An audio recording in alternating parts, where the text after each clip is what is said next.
জন্য এরকম একটা টেবিল ড্র করে নেবেন, দুইটা চেয়ার এরকম ড্র করে নেবেন। নেওয়ার পরে হচ্ছে আপনার এটাকে আমি পুরোটা সিলেক্ট করে দিলাম। দেন হচ্ছে বি এন্টার দিলে আপনার এখানে নাম যাবে, নামটা আমি দিয়ে দিব, ধরেন হচ্ছে যেখানে টেবল 3 দিয়ে একটা নাম দিলাম আমি। দেন হচ্ছে সিলেক্ট অবজেক্ট দিতে হবে, সিলেক্ট করে দিলাম। Then enter. তারপর হচ্ছে আপনার এখানে ওপেন ইন ব্লক এডিটর এটাকে অন থাকতে হবে, ডিলিট এবং এই দুটো অন করে দিলাম।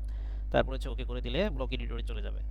দেন আমার ব্লক এডিটরে চলে আসলো। তারপর হচ্ছে আমি এখান থেকে এই যে প্যারামিটারসে আসবো, তারপরে বেস পয়েন্টে ক্লিক করে দিব। হ্যাঁ, বেস পয়েন্টে ক্লিক করে দেওয়ার পরে টেবিলের মাঝখানের পয়েন্টটা আমি ক্লিক করে দিলাম। ঠিক আছে, দেন হচ্ছে আপনার এটাকে লিনিয়ার দিব। লিনিয়ার দেওয়ার জন্য আমি এখানে এই টেবিলের ডিস্টেন্সটা আমি দিয়ে দিলাম।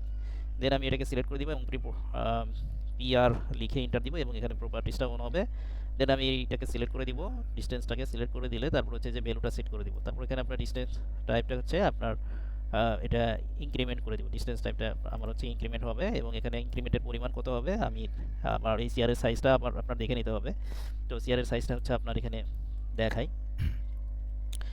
এখানে আপনার চেয়ারের সাইজটা আছে হলো 1 ফিট 3, মানে হচ্ছে 15 ইঞ্চি। তো আমি এখানে কিছুটা গ্যাপ রেখে আমি সেই সাইজটা এখানে দিয়ে দিব। আপনার ইনক্রিমেন্টের নিচে এখানে ভ্যালুটা দিব হচ্ছে আমি 18 ইঞ্চি, তার নিচে আমি ভ্যালু দিব হচ্ছে আবারও 18 ইঞ্চি। দেন হচ্ছে আপনার আমি অ্যাকশনে চলে আসি। অ্যাকশনে ক্লিক করে দেওয়ার পর হচ্ছে আমি স্ট্রেসে ক্লিক করে দিলাম। স্ট্রেসে ক্লিক করার পর হচ্ছে সিলেক্ট প্যারামিটার, প্যারামিটারের পর পয়েন্টটা যাচ্ছে, পয়েন্টটা আমি দিয়ে দিলাম এই পয়েন্টে। দেন হচ্ছে আপনার এটাকে আমি ফ্রেমটাকে সিলেক্ট করে দিব।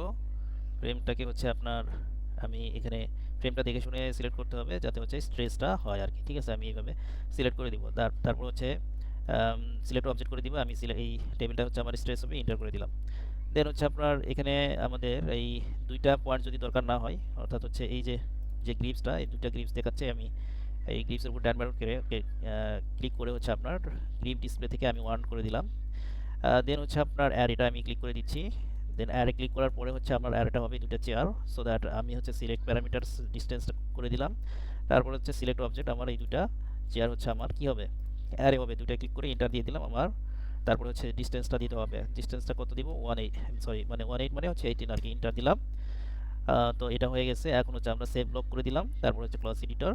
ওকে, এখন আমি ইনসার্টে গেলে আমি এখান থেকে এন্টার দিয়ে আমি এই যে টেবিল 3 নামে যে ব্লকটা আসছে এখানে আমি ক্লিক করে দিলাম এবং এটাকে টেস্ট করার জন্য আমি দেখেন আমি এটা তাহলে স্ট্রেস করে দিলেই গ্রিপস